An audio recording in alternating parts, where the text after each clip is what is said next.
Hello, everybody. Hey. This is Kelley. So Kelley is going to tell you all about herself in a second. However, this is also the first time I've met Kelley, so this is very exciting. I mean, we've had like a 5-minute chat before this, and here we are. So we were scheduled yesterday to do a live, and then, good old children got in the way. And then we were scheduled for this evening, and other stuff came up. So we've, the universe has been conspiring, but we've been fighting back. Yeah, we made it happen. Yes. So Kelley's over here now, and we are going to have a little chit chat about the Fareham Positive Living Group that you are doing a talk on Friday for us. Yes. At 7:30 p.m. on Friday. We'll tell you more about that later. Kelley, who are you? My name is Kelley Thomas, and I also go by the self-transformation therapist. And do you want me to tell you where it all started? Yeah, let's go for it. Full story, why not? So it started around about 2016 when I had my second child, which is Hope. Bless her, she's lovely. She's 7 now. And I was doing my master practitioners in NLP and hypnotherapy, and I decided that I wanted to do something, but wasn't 100% sure what I wanted to do. Because I had the second degree in Reiki as well, so I thought I need to do something combined all my work together and creating a holistic approach to health and well-being.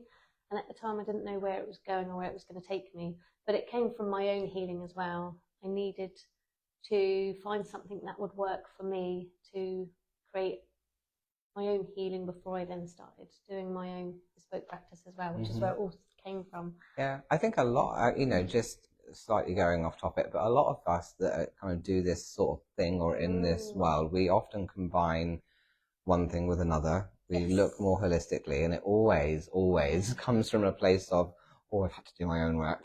And it's icky and sticky and difficult, but then you're like, it's magical. And you get to that point of, wow, it's magical, and you're like, okay, I need to deliver this back to the world. Absolutely. I think a lot of us do that. Yeah, that's exactly what I did, So, walking the journey myself has then most definitely then helped me to deliver to people and all my clients. So it's amazing work. So my work combines master practitioner of NLP and hypnotherapy. I'm a master practitioner in Reiki as well, Usui Reiki, and I also am a Lotus Chakra instructor. So I combine the mental, emotional, physical and energetic aspects of health and well-being, the holistic approach. It's just awesome. It's amazing. But I think it's more directed now towards trauma healing. I'm finding with my work, that's the way that it's going. And clients that are coming through as well, that the universe is sending me. Yes. It's very much, trauma healing based as well, which is really cool because, again, that's kind of my background as well. So, I think it's important to have a niche. And if trauma healing is a niche for you and you've got experience of that and then experience of clients with that, like perfect. Absolutely, because it's all, I think you can kind of, anything, what you do could be applied to any situation or circumstance for the most part, when people are going through challenges or growth or whatever.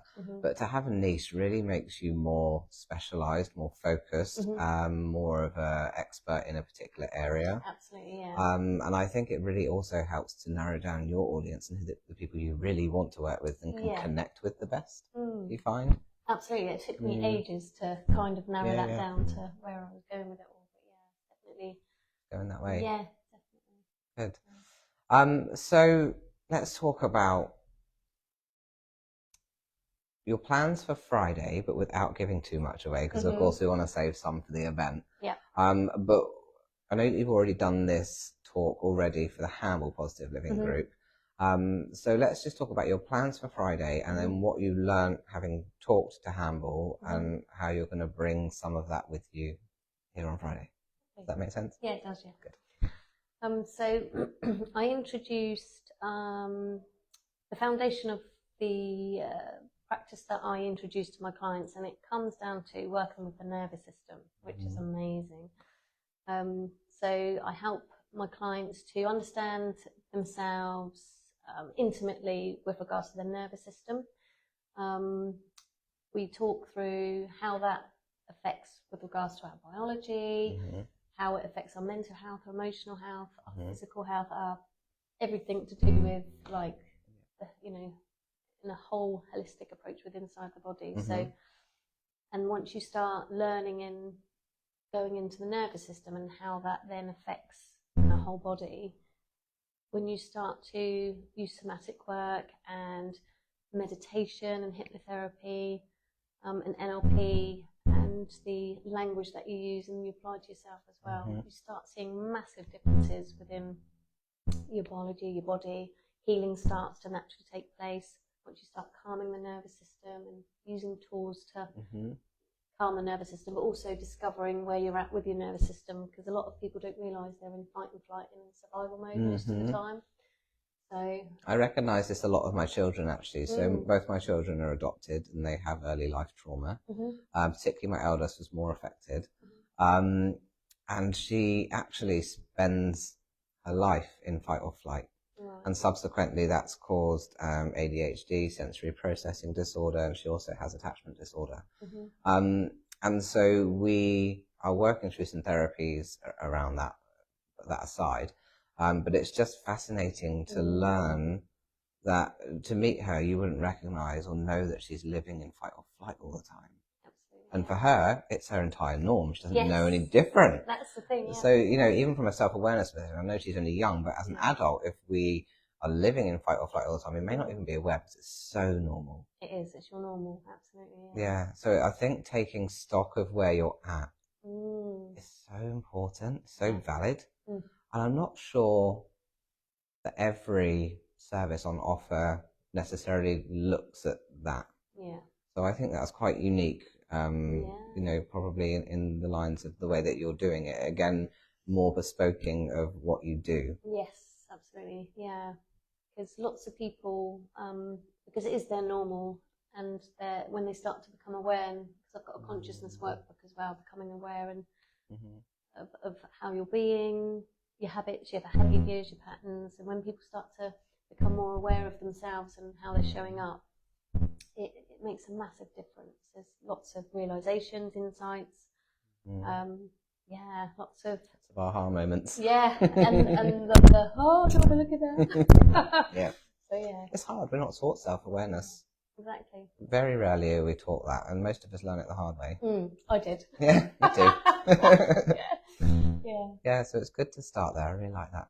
So if a client comes to you, what's your kind of go-to in terms of when you meet them, how you assess them, how you plan to work with them? Talk me through a little bit of a process about when they come to see you for the first time. Okay, so we do a bit of an inventory. So there's a questionnaire that we do, and it's just an intake form. So again, it helps me to understand where my client's at, what they're needing, what they're asking for. Because sometimes what they come to me for isn't always necessarily what's actually we end up working with. So when we do that, we do a consent form as well, and then we just do a little chat about background, history, what's happened, lots of life events and things, experiences, and we just chat through that. Good. You know, just I'm being a little bit contentious, but if you go to a GP, you know, and you've got an issue, you're not going to get a, you know, well, what's your background? What's happened in your life? Where's your trauma? You're not going to get that. Yeah. Right? So this is why, and I was briefly talking to you about Wendy Budd, who was our last Positive Living Group speaker. She's a medical herbalist. And when I first went to her, she sat me down and she did all of this. And I was like, oh, this is nice. It's unusual. I'm not used to this. I thought you were just going to give me some herbs and send me on my way. Yeah. But no, it's so important to get all of that stuff. That is what holistic means. Yes. Everything. Yeah, everything, absolutely, yeah. Yeah, and I know it's not spelt that way, but holistic for me, I always think whole, you know? It doesn't start with a W, but I just think, you know, it's literally the whole being, absolutely every aspect. And most people don't necessarily recognize that physical stuff that manifests in your body or your mental health or whatever often comes from a trauma or a stress or something. You know, it's not necessarily just, oh, you know, I've got a skin condition and so then it must be because I put some chemicals on my skin or I must be allergic to something.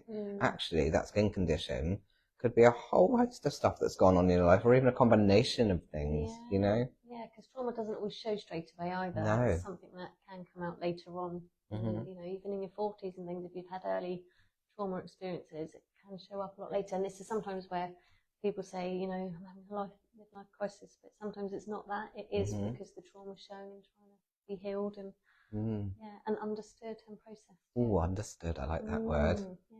We don't often strive to understand ourselves, so that's great. Yeah. Slightly off topic, but on topic. Again, I talk about my children quite a lot. Their early trauma. But I was just this morning talking to a grandparent in the school playground, and my youngest daughter had domestic violence in utero. And subsequently, she's a very hitty child. She's a little bit violent, bless her, for a 3-year-old. But, you know, and her siblings, she's one of 11 siblings, and her siblings are all the same. And I was talking to this grandmother in the playground, and she has a looked after child. And again, violence in utero. And her daughter also displays those things. You know, so it's not even about the thing that happened recently or a few years ago or in your childhood, but even before you're like burst into the world, like you really can store stuff. Like, deeply store it into our subconscious, and it just manifests into all sorts of craziness. Have you ever worked with trauma from, like, in utero trauma? Is that an area you've ever explored? I haven't had a client yet with regards to that, but I've most definitely worked with and studied when in utero, so it's so makes sense. Fascinating. It is, because we are these whole beings, and we have these whole life experiences that start from conception effectively, or even, depending on your belief system, before that, past lives, other lives, history, family, kind of genetic history, all sorts of stuff that we can carry through ourselves as well, you know. It's huge. It's like generational trauma too, isn't it? That's what I was looking for. It's passed down, so good. I mean, all of this stuff, for me, that's holistic. And I love that you're bringing kind of science through your... I love that. I'm passionate about that, because I'm very analytical, so I'd like to know why things happen. And I see this so often, that science and, let's use the term spirituality for lack of a better word, start to come together. That's the functional medicine practice aspect, isn't it, towards, because GPs, like you were saying earlier, you know, they tend to see the symptom and then deliver a prescription, but the functional medical practitioner tends to look at the whole body and ask questions, goes back in history, what's happened with past experiences and things. So it's lots of up and coming new things coming in where it's a very different approach to the traditional Western approach, isn't it?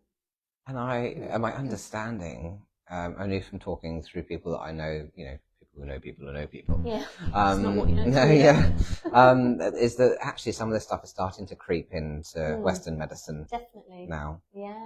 Even like Buddhism and the spiritual aspect of teachings and things, you can see it filtering through, and it is coming out, and people are having more understanding of it now, whereas before it was a bit woo-woo and people didn't understand it, whereas nowadays you can see how the benefits are coming through when people apply the meditation and things, how it's having a positive impact on their well-being. So, just last week, one client that I'm working with has an insurance policy where he can claim, you know, X amount of... I've got one of those clients. So you can, you know, claim some holistic practices under that insurance policy. And so he tried to claim for yoga. And they're like, oh, no, we don't do yoga. Oh, that's weird. What do you do? Reiki.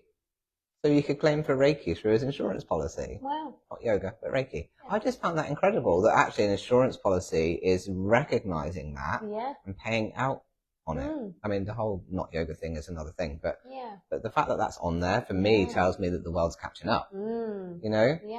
And even in hospitals, they're performing, especially in America, because it's a bit more common over there, but they're performing Reiki with patients before they do treatment, and it's helping have a massive healing effect with regards to their recovery and everything. So it's wow. I remember after my dad died in 2013, I wanted to go to Rowan's Hospice and offer Reiki for the patients in there, because my dad died in Rowan's Hospice, and I thought that's a good way for me to give back.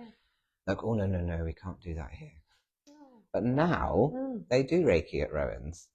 and they're really open to it. So the world, that's been 13 years, but they're catching up. Yeah. The world is catching up. Science is catching up. The stuff that's been around for thousands of years that just kind of got forgotten and being brought back in again. Yeah, definitely. And even in schools, I'm hearing more and more now that trauma-informed, like academic curriculum is coming in to help teachers and staff become more aware of why behaviour is influencing children and how they can manage it, and just become more aware of why they're behaving the way they're behaving and how they can best address it and do what's best for the child, instead of naming the child, saying that's a naughty child, and actually there's the bigger picture here. What's actually going on, and how can we support this child rather than the discipline approach? So it's changing a lot. Yeah. So my husband works in secondary school, and he, goes on trauma awareness stuff now, and he's on I think it's like a year-long course. He goes once a month about it. But also our children, my eldest was at one school that really didn't understand trauma. And so we moved her to another school that totally get it. Yeah. It makes and a big difference. Such a big difference. Heard, listened to, understood. It's huge. And they're both Ofsted good, in terms of that, they're like for like. But it's just really about what have they educated themselves in? What are they used to dealing with? What is the diversity of the other children that they have there? And I think the more that you know, the more that you understand, the more that you want to learn, the more that you want to delve into it. Yeah. And compassion and understanding too, which is massive. Yeah, absolutely. So for us, that was a great move, and we probably should have done that in the first instance, but you live and learn. You do. Yeah. So, I could talk about this for hours, but I've got a yoga class to teach soon. Me too. So, why don't we wrap up and just talk about, very briefly, what's happening Friday, what they can expect, and then I'll tell them how to book. Yeah, absolutely. So I'm going to introduce myself, talk a little bit about my work, how it can help people heal from symptoms, talk a little bit about the nervous system, how that helps people to have an introspection, look at themselves, discovering where they're at, and then how that can help with symptoms with regards to, even if it's like a headache or aches and pains in the body. Tiredness, fatigue's a really big one as well. And I'll talk about the scientific aspect of why people feel really tired all the time. Again, it's to do with the nervous system. And then maybe a small meditation, maybe gratitude, hand on heart meditation as well. I did that last time in the handball group, so that was really good, and that went down really nice, and had lots of good positive feedback. And in fact, one of the ladies said it's one of the best talks that she's heard of in a while, because she related to it so much and understood what was happening. So became very highly recommended. So all of us positive living groups, we have a group chat. Yeah. And after events we'll get a message, I had this person, or sometimes we don't get a message because there are a few iffy ones.